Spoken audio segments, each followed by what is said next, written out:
Innal hamdalillah, segala puji bagi Allah Subhanahu wa taala. Nahmaduhu wa nasta'inuhu wa nastaghfiruh. Hanya kepadanya kita selalu memuji, meminta pertolongan serta bertaubat dari dosa-dosa kita. Wa na'udzu billahi min syururi anfusina. Dan hanya kepada Allah pula kita meminta agar dijauhkan dari keburukan-keburukan diri kita. Wa min sayyiati a'malina, dan dari segala dosa yang pernah kita lakukan. May yahdihillahu fala mudhillalah. Barang siapa yang telah Allah berikan petunjuk maka tidak akan pernah sesat selamanya. Wa may yudlilhu fala hadiyalah. Dan barang siapa yang telah Allah sesatkan maka tidak akan mendapatkan petunjuk selamanya. Asyhadu an la ilaha illallah wahdahu la syarikalah wa asyhadu anna Muhammadan abduhu wa rasuluh. Saya bersaksi tiada Tuhan yang berhak disembah kecuali Allah, dan Muhammad benar-benar hamba juga utusannya. Qala Allah Ta'ala, Allah mengingatkan dalam kitabnya, Ya ayyuhalladzina amanu taqullaha haqqa tuqatihi wa la tamutunna illa wa antum muslimun. Hai sekalian orang-orang yang beriman, bertakwalah, hanya patuh dan tunduklah kepada satu-satunya pencipta segala sesuatunya, yaitu Allah, baik yang di langit, di bumi, yang di kedalaman lautan. Sebenar-benar patuh dan tunduk, dan jangan pernah kalian meninggal dunia kecuali dalam keadaan Islam. Di ayat yang lain Allah pun berfirman, qala Allah Ta'ala, ya ayuhan nasu taqu rabbakum alladhi khalaqakum min nafsin wahidah wa khalaqa minha zawjaha wa batha minhuma rijalan katsiran wa nisaa wattaqullaha alladhi tasaaluna bihi wal arham innallaha kana 'alaikum raqiba. Hai sekalian manusia, sekali lagi bertakwalah, hanya patuh dan tunduklah kepada Allah, yang halal yang ia halalkan, yang haram yang ia haramkan, yang telah menciptakan kalian dari jiwa yang satu, yaitu Adam alaihissalam, dan telah menciptakan dari jiwa yang satu istrinya Hawa alaihissalam, dan telah banyak memberikan keturunan laki-laki juga perempuan dari keduanya. Sekali lagi bertakwalah kepada Allah dan jagalah hubungan silaturahim, sesungguhnya Allah senantiasa mengawasi kalian. Di ayat yang ketiga, qala Allah Ta'ala, ya ayyuhalladzina amanu taqullaha wa qulu qawlan sadida yuslih lakum a'malakum wa yaghfir lakum dhunubakum wa may yuti'illaha wa rasulahu faqad faza fawzan 'azima. Hai sekalian orang-orang yang beriman, sekali lagi bertakwalah, hanya patuh dan tunduklah kepada Allah dan ucapkan kalimat yang benar. Niscaya Dia akan memperbaiki amal-amal perbuatan kalian, mengampuni dosa-dosa kalian. Barang siapa yang mentaati Allah dan Rasulnya, sesungguhnya dia telah mendapatkan kemenangan yang besar. Amma ba'd, fa inna asdaqal hadithi kitabullah.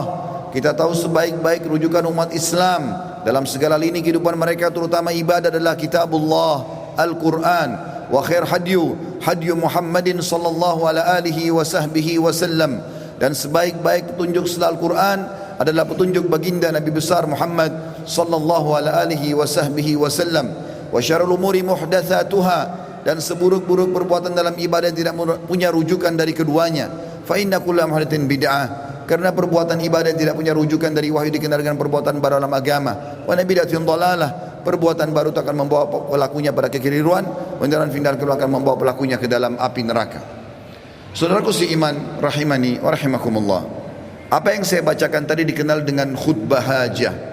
Baginda Nabi besar Muhammad sallallahu alaihi wasallam tidak pernah menemukan momen-momen penting, di antaranya khutbah Jumat, dua khutbah hari raya Idul Fitri dan Idul Adha, juga pada saat akan mengirim pasukan, atau dalam momen-momen yang lainnya pun, kecuali beliau selalu mengingatkan umat Islam agar memahami 3 ayat pentingnya patuh dan tunduk kepada Allah yang sudah saya bacakan tadi, dan juga bagaimana mereka dalam ibadah kembali kepada wahyu Al-Quran dan Sunnah.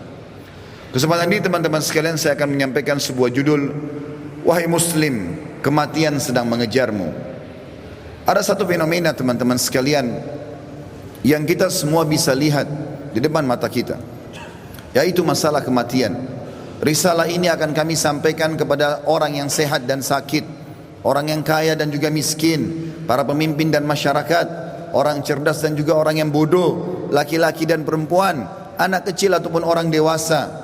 Ingatlah saudaraku, kita akan mengakhiri kehidupan dunia ini. Ada batas waktu di mana kita semua akan meninggalkannya. Semua yang kita kumpulkan dari rumah yang mewah, kendaraan yang kita banggakan, pasangan hidup, apa saja dari pakaian, bahkan perlengkapan dan pernak-pernik kehidupan ini, semuanya akan ditinggal. Pasti kita akan meninggalkannya.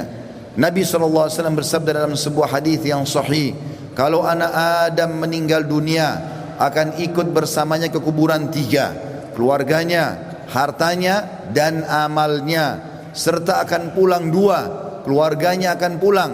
Secinta-cintanya seorang istri pada suaminya, pasti dia tidak akan pernah menginap di kuburan itu, dia akan pulang. Cinta-cintanya seorang suami pada istrinya juga tidak akan tinggal menemani istrinya di kuburan. Orang tua dengan anak, teman dengan temannya, bawahan dengan atasannya, semuanya akan meninggalkan kuburan tersebut. Begitu juga dengan harta, mobil semewah apapun hanya diparkir di pagar kuburan, setelah itu akan dibawa pulang menjadi warisan. Yang tinggal bersama kita hanya satu, amal kita, yang selama ini selalu kita lalaikan. Mikrofon masjid dengan keras, panggilan dari Allah, hayya 'alas shalah, hayya 'alal falah, ayo salat, ayo menuju kepada kemenangan, kita lalaikan. Orang miskin yang mengetuk-ngetuk kaca mobil di sebelah rumah orang miskin tidak makan, mengulurkan tangannya, lalu syaitan membisikkan kuping kita mengatakan orang itu masih muda, masih kuat, lalu kita mengiyakan syaitan sehingga kita tidak mengeluarkan sedekah tersebut. Al-Quran hanya menjadi hiasan, berbangga-bangga dengan kertasnya, dengan sampulnya yang bagus, penerbitnya yang dikenal, atau yang bestseller yang dijual di pasar-pasar. Bukan lagi berfungsi sebagai ayat-ayat Allah, peringatan yang harus dibaca dan jadi prinsip hidup, hanya menjadi sebuah kenangan saja. Begitu juga dengan orang tua yang dilupakan, hanya kena jabatan yang sudah naik, harta yang sudah mulai melimpah, memiliki pasangan yang cantik, anak-anak yang banyak, sehingga orang tua di kampung halaman dilupakan. Telepon pun hanya setahun sekali. Tidak ada lagi kejar pahala dan surga dari kedua orang tua. Padahal seorang salafus saleh pernah menemukan salah satu orang tuanya meninggal, lalu dia menangis terisak-isak. Kemudian murid-muridnya menanyakan, kenapa anda menangis? Kata dia, sungguh satu pintu surga sudah tertutup untukku, maka tertinggal satu lagi. Dan sekian banyak fenomena dalam kehidupan kita yang kita lalaikan, saudaraku seiman. Dengarkan dan renungi baik-baik bagaimana Allah mengingatkan dalam kitabnya tentang masalah hari pulang ini. Yang pertama disebutkan di dalam Al-Quran surah Al-Baqarah ayat 281. Allah berfirman, dan kekal ditilawakan oleh orang-orang beriman sampai hari kiamat. A'udzu billahi minasyaitonir rajim. Wattaqu yawman turja'una fihi ila Allah, thumma tuwaffa kullu nafsin ma kasabat wa hum la yudhlamun. Takutlah kalian, persiapkanlah diri kalian, fikirkanlah baik-baik, masuk semua dalam makna wattaqu. Hati-hatilah kalian dengan hari di mana kalian akan dikembalikan kepada Allah. Kemudian setiap jiwa akan diberikan balasan dan laporan dari amal-amalnya, baik ataupun buruk, dan mereka tidak akan dizalimi sedikit pun. Kalau hari ini teman-teman kita melihat seseorang kerabat kita, teman sejawat kita, partner bisnis kita dibungkus dengan kain kafan dan meninggal, dan kita mengantar ke kuburan sebagaimana mungkin itu sudah pernah kita lakukan, maka satu waktu nanti kita yang akan diantar.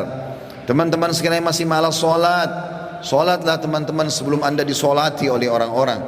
Banyak orang meninggalkan saf pertama masjid, padahal itu keutamanya sangat besar, tapi dia menunggu dia akan disolati di saf pertama pada saat meninggal dunia. Ini kerugian, penyesalan akan datang terakhir, saudaraku seiman. Dalam ayat lain Allah berfirman dalam surah Al-Baqarah ayat 48, A'udzu billahi minasyaitonir rajim.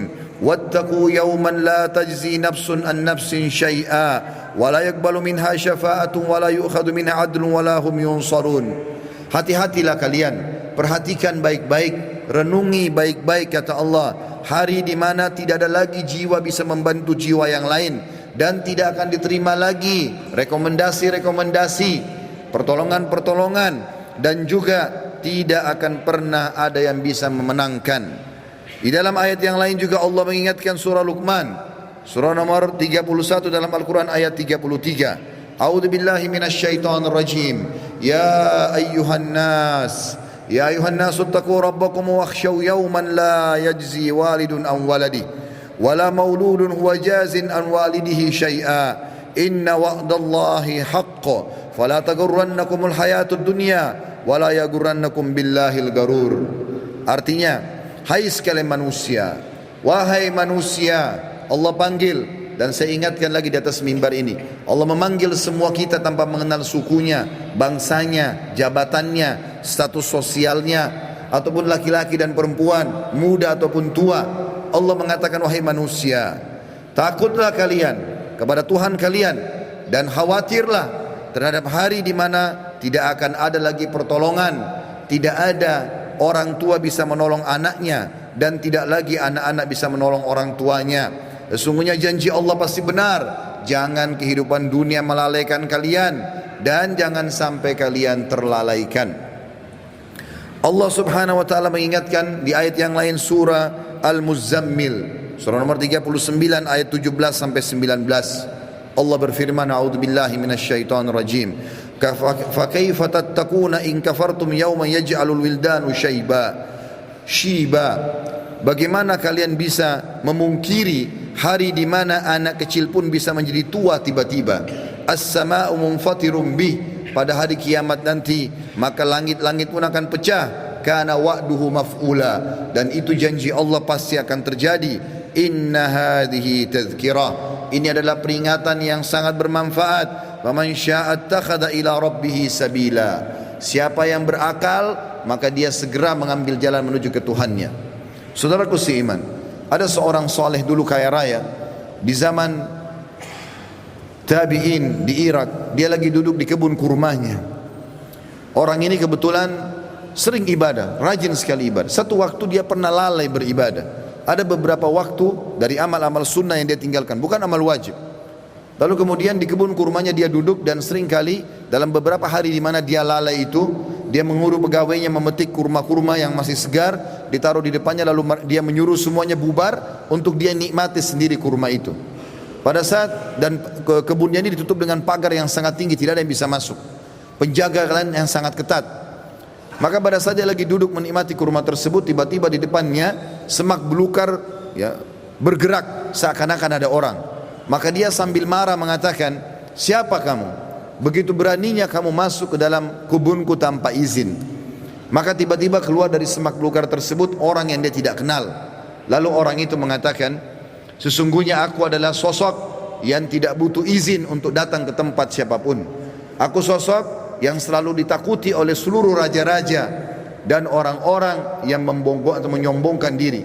Aku sosok yang selalu kalau datang tidak pernah terlambat dalam menyelesaikan urusanku. Maka tiba-tiba orang soleh dan kaya ini menundukkan matanya yang tadinya melotot karena merasa marah, tiba-tiba dia ketakutan. Lalu dia mengucapkan kalimat, apakah Allah masih memberikan aku kesempatan untuk kembali? Maka dia pun, orang itu pun mengatakan, masih ada beberapa waktu untukmu, maka bertaubatlah. Tiba-tiba orang itu menangis, kemudian dia angkat kepalanya, orang yang tadi menyampaikan berita itu sudah hilang. Teman-teman sekalian, kita tidak butuh menunggu kita sakit masuk ke ruangan ICU baru mati. Kita juga tidak butuh teman-teman sekalian untuk menjadi tua dan ubanan semua rambut kita baru kita meninggal dunia. Kita tidak butuh tiba-tiba teman-teman stroke ataupun tubuh kita melemah atau kulit kita keriput baru kita meninggal dunia. Berapa banyak anak kecil yang masih muda pada saat ajalnya datang semuanya meninggal dunia. Mati fenomena yang tidak bisa kita menghindar darinya. Perhatikan baik-baik, Allah berfirman di dalam surah Al-Imran, surah nomor 3 ayat 185. A'udzubillahi minasyaitonir rajim.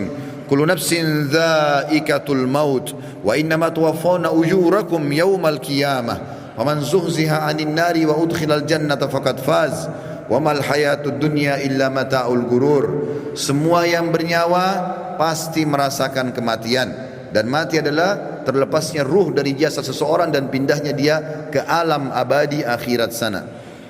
Dan setiap jiwa akan diberikan balasan pada hari kiamat sesuai dengan amalnya. Maka siapa yang bisa diselamatkan pada hari kiamat dari api neraka kemudian masuk ke dalam surga, sungguh dia telah beruntung. Ketahuilah, kehidupan dunia hanyalah kehidupan yang menipu belaka. Di dalam ayat lain Allah mengingatkan juga dalam surah Al-Anbiya, wahai para olahragawan yang merasa badannya berotot, kuat, segar, atau orang-orang yang menjaga kesehatannya dengan vitamin yang mahal, tidak akan bermanfaat pada saat ajal datang. Wahai orang-orang yang merasa hartanya banyak, orang yang selalu memerintahkan banyak pegawainya. Sadarlah teman-teman sekalian, bahwasanya itu hanya sebentar. Semua ada pertanggungjawabannya. Allah mengingatkan dalam surah Al-Anbiya, surah nomor 21 ayat 35. A'udzubillahi minasyaitonir rajim. Kullu nafsin dha'iqatul maut wa nabluukum bisyarri wal khairi fitnah wa ilaina turja'un. Semua yang bernyawa pasti akan mati, dan kami menguji kalian dengan kebaikan dan keburukan sebagai fitnah. Maka kalian harus tahu kalian akan dikembalikan kepada kami. Maksudnya kata ulama tafsir, kebaikan adalah dengan jabatan, dengan harta, dengan kelebihan paras wajah, fisik, pasangan hidup, keturunan yang banyak. Itu cobaan dari Allah subhanahu wa ta'ala. Bersyukur tidak, digunakan dalam ketaatan kepada Allah atau tidak, dia tunggangi enggak itu untuk panen pahala yang besar pada hari kiamat. Begitu juga kami uji kalian dengan keburukan. Keburukan juga datangnya penyakit, gangguan orang, semua melalui itu. Bersabar tidak, sehingga akhirnya mendapatkan pahala yang maksimal pada hari kiamat. Di dalam ayat lain surah Al-Ankabut, surah nomor 29 ayat 57 juga Allah berfirman, A'udzubillahi minasyaitonir rajim. Kullu nafsin dha'iqatul maut, thumma ilaina turja'un. Semua yang bernyawa pasti akan mati. Sekuat apapun dia, sehebat apapun dia sembunyikan dirinya dalam sebuah bangunan yang besar, pasti dia akan mati dan akan dikembalikan kepada kami. Di dalam ayat lain Allah lebih jelas lagi menekankan masalah itu dalam surah An-Nisa. A'udzubillahi minasyaitonir rajim. Aynama takunu yudrikkumul maut walau kuntum fi burujim musyayyadah. Dimanapun kalian sembunyi, pasti mati akan datang kepada kalian, walaupun kalian sembunyi di dalam bangunan yang sangat kokoh. Dan terakhir ayatnya adalah Allah SWT mengingatkan dalam surah Jum'ah, ayat yang sudah sangat masyhur, surah nomor 62 ayat 8. A'udzu billahi minasyaitonir rajim. Qul innal mautal ladzi tafirruna minhu fa innahu mulaqikum. Tsumma turadduna ila alimil ghaibi wasyahadati fayunabbiukum bima kuntum ta'malun. Katakan hai Muhammad, sampaikan kepada semua manusia, terutama umatmu, mati yang selama ini kalian tidak mau kenang, tidak mau ingat, tidak mau punya persiapan, pasti akan mendatangi kalian.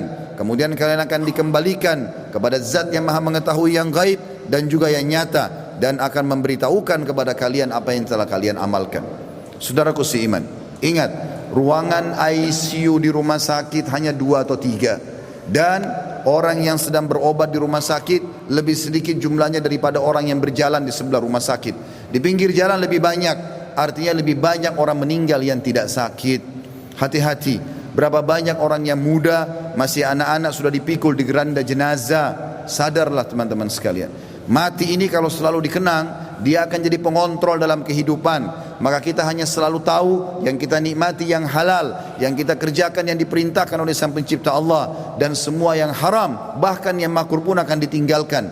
Mati adalah pengawas yang sangat baik. Makanya kata Nabi SAW dalam sebuah hadis, kafa bil mauti dzakira, cukuplah mati itu akan menjadi peringatan bagi orang-orang.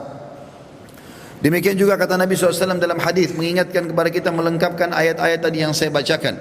Di dalam sebuah hadis yang sahih kata Nabi SAW, akthiru dzikra hadimal ladzat, ingatlah selalu dan perbanyak mengingat sesuatu yang menghancurkan semua kenikmatan, yakni al-maut, atau itu adalah kematian. فَإِنَّهُ لَمْ يَذْكُرُهُ أَحَدٌ فِي ضِيقٍ مِنَ الْعَيْشِ إِلَّا وَسَّعَهُ عَلَيْهِ. Tidak ada orang yang mengingat mati pada saat dia sedang sempit kehidupannya, lagi ada masalah besar yang dia hadapi, kecuali akan melapangkan hidupnya. Oh, ternyata saya akan mati. Maka penyakitnya jadi ringan, utang-utang yang berat pun jadi ringan, dan dia berusaha untuk menyelesaikan sebelum mati menyambutnya. وَلَا ذَكَرَهُ فِي سَعَةٍ إِلَّا دَيَّكَهُ عَلَيْهِ. Dan siapapun yang mengingat pada saat dia lagi lapang, maka dia pun akan berhati-hati menyempitkan semua celah-celah di mana dia bisa melakukan perbuatan yang haram. Dalam sebuah hadis yang lain kata Nabi SAW, kata Abdullah bin Mas'ud, pernah sekali bersabda, malulah kalian kepada Allah dengan sebenar-benar malunya. Kata Abdullah bin Mas'ud, kami malu kepada Allah ya Rasulullah. Kata Nabi SAW, bukan itu yang aku maksudkan, tetapi siapapun yang berusaha benar-benar menjaga kepalanya dan apa yang ada di isinya, dan juga perutnya dan apa yang akan dia masukkan, beserta juga menjaga lisannya dan meninggalkan perhiasan dunia ini yang haram, yang tidak Allah halalkan, dia berusaha mencari yang haram, maka dia telah malu kepada Allah dengan sebenar-benarnya. Dan Nabi SAW, teman-teman sekalian, pernah mengantar jenazah atau melihat ada jenazah diantar oleh para sahabat. Kemudian Nabi SAW menanyakan, apa yang mereka kerjakan? Lagi ngerumun. Kata para sahabat, menggali kuburan ya Rasulullah, akan masukin jenazah. Maka kata para sahabat, tiba-tiba kami lihat Nabi SAW bersegera ke sana. Kemudian duduk di depan liang lahat tersebut, lalu meletakkan lutut beliau ke tanah. Lalu saya pun datang, kata Al-Bara ibn Azib radhiyallahu anhu, perawi hadis ini, saya pun datang lalu menanyakan, kenapa ya Rasulullah? Maka saya melihat Nabi SAW tidak menjawab dan meneteskan air mata sampai tanah itu basah. Lalu beliau mengatakan, wahai saudara-saudaraku, untuk ini kalian harus punya persiapan. Hasan Basri rahimahullah, seorang ulama tabi'in, pernah mengantar jenazah. Lalu dia berzikir. Sambil berzikir, ada seorang anak muda di sebelahnya bertanya kepadanya, lagi ngantar jenazah, wahai imam, kalau imam itu kita kiai sekarang, wahai imam, kenapa anda berzikir? Sampaikan kepada saya, bukankah kita lagi ngantar jenazah? Kata beliau, wahai anak muda, berzikir ya, atau diamlah, karena sungguhnya yang sedang kita antar sudah tidak bisa berzikir lagi. Juga Uwais Al-Qarni pernah berkata, wahai penduduk Kufa, salah satu tabi'in yang masyhur, yang kata Nabi SAW, afdal tabi'in adalah Uwais Al-Qarni, seorang yang sangat saleh dan berbakti pada ibunya. Dia mengatakan, wahai penduduk Kufa, kota yang dia meninggal di sana, sesungguhnya kalau kamu sedang tidur, kamu sedang berbantalkan kematian. Oleh karena itu, kalau kamu masih sempat bangun, maka ketahuilah kau satu waktu tidak akan bangun lagi. Begitu juga dengan Al-Lubaydi. Al-Lubaydi ini seorang tabi'in yang meriwayatkan tentang Abu Ishaq rahimahumullah. Dia mengatakan, aku selalu melihat Abu Ishaq mengeluarkan dari kantongnya sekertas-kertas, selalu membaca. Setiap habis sholat dibaca sama dia. Saya tidak pernah nanya selama hidupnya. Dan pada saat dia meninggal, saya pun mendapatkan kertas itu di kantongnya, lalu saya membaca. Ternyata isinya adalah, wahai Abu Ishaq, perbaguslah amalanmu, sesungguhnya ajalmu telah dekat. Wahai Abu Ishaq, perbaguslah amalmu, sesungguhnya ajalmu sudah dekat. Saudaraku seiman, sebagai penutup dalam khutbah ini bukan bermaksud menakut-nakuti, tetapi kita harus sadar sebagai seorang muslim, salah satu rukun iman kita iman kepada hari kiamat, rukun iman yang kelima, dan rentetannya adalah mengetahui kematian akan datang, mengetahui adanya alam barzah, dan juga kita tahu akan ada pembangkitan hari kiamat dan ditimbang amal baik dan amal buruk, serta juga akan ada surga dan neraka. Ini penentuan terbaiknya adalah pada saat sekarang kita masih hidup. Jangan terus-menerus lalai. Cukuplah yang telah berlalu. Kata para ulama, kalau yang berlalu adalah kebaikan, bersyukurlah dari amal soleh. Kalau perbuatan buruk, maka bertaubatlah. Kalau seandainya yang sedang kamu lakukan, kalau kamu masih hidup hari ini, perbaikilah amalmu hari ini, dan hari esok kau hanya bisa membuat program. Oleh karena itu teman-teman sekalian, hati-hatilah dengan masalah-masalah seperti ini. Sebaiknya setiap muslim harus sadar, memperbanyak mendalamkan ilmu agama dan beramal soleh, serta bertobat dari dosa-dosanya. Aqulu qauli hadza, saya sudah mengucapkan perkataan ini, wa astaghfirullah li wa lakum, dan saya beristighfar kepada Allah dan mengajak jemaah istighfar kepada Allah. Innahu huwal ghafurur rahim, sesungguhnya dia maha menerima tobat hamba-hambanya dan juga maha pengasih.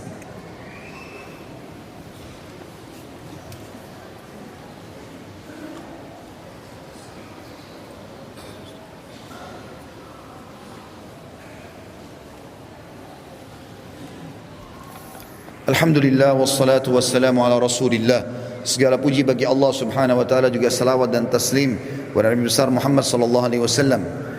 Sebelum berdoa teman-teman sekalian, Uthman bin Affan radhiyallahu anhu, di masa akhir hidup beliau, Uthman bin Affan tidak ada seorang muslim pun mungkin yang tidak mengenalnya, anak mantu Nabi sallallahu alaihi wasallam dan dijamin baginya surga. Pernah membaca ayat tentang kuburan, hatta zurtumul maqabir. Kemudian beliau menangis, meneteskan air mata sampai pipinya semua basah, jenggotnya basah, dan Qur'annya pun yang dia pakai baca basah. Sampai karena tidak tahan lagi dia pingsan. Istrinya datang membangunkan, tidak bisa bangun. Lalu istrinya memanggil beberapa sahabat yang masih hidup waktu itu, kemudian mengatakan, coba lihat Uthman. Mereka pun datang membangunkan, tidak bangun. Sampai dipercikan air berulang kali, barulah Uthman bangun. Lalu ditanya oleh beberapa sahabat, wahai Uthman, kenapa anda sampai pingsan baca Al-Quran? Kata dia, saya membaca ayat tentang kuburan, maka saya pun ketakutan. Maka kata orang-orang di sekitarnya, apakah kamu takut sementara kamu ini siapa? Anak mantu Nabi SAW, dapat jaminan surga, dan sudah banyak sekali hadis yang merupakan keutamaan kamu. Maka Uthman mengatakan, betul yang kalian ucapkan, Nabi SAW menjamin bagiku surga, tapi Nabi SAW tidak menjamin bagiku kuburan. Mungkin aku disiksa dulu, kemudian baru aku menuju ke sana.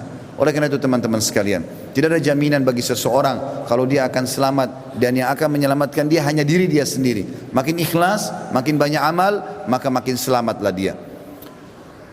Ada hadis Nabi SAW tentang hari Jumat, dua buah hadis yang memerintahkan kita untuk berdoa. Yang pertama teman-teman sekalian adalah hadis riwayat Imam Muslim. Kata Nabi SAW, hari Jumat ada waktu pasti diterima doa. Dan itu kata Nabi SAW, kejarlah pada saat imam atau khatib sedang duduk di khutbah kedua sampai diiqamahkan solat. Makanya semua khatib-khatib di mimbar kaum muslimin pasti berdoa di khutbah kedua, karena tahu itu waktu mustajab. Dalam hadis yang lain riwayat An-Nasa'i, kata Nabi SAW, Jumat 12 waktu, dari subuh sampai maghrib. Tidak ada seorang muslim yang berdoa di 12 waktu itu kecuali diijabah oleh Allah, dan perbanyak doa selepas asar sampai terbenam matahari. Maka jangan sia-siakan dua waktu ini. Sekarang kita hadirkan hati dan fikiran kita untuk berdoa kepada Allah Subhanahu wa taala, semoga Allah kabulkan. Dan sebentar selepas asar sampai menjelang maghrib, maka berdoalah dan sampaikan hajatmu hai saudaraku kepada Tuhanmu, karena Tuhanmu Maha Pengampun dan Maha penerima taubat hamba-hambanya. Alhamdulillahi Rabbil Alamin. Kami memuji-Mu ya Allah sebagaimana layak Kau dipuji sebagai pencipta. Kami tahu dan yakin Engkau sedang melihat kami kerana Engkau Maha melihat, mendengar kami kerana Engkau Maha mendengar, dan mengetahui semua niat dan gerak-gerik kami kerana Engkau Maha mengetahui. Kami tidak berkumpul di rumah-Mu ini ya Allah kecuali untuk menjalankan salah satu perintah-Mu. Maka terimalah amal ini dengan pahala yang sempurna.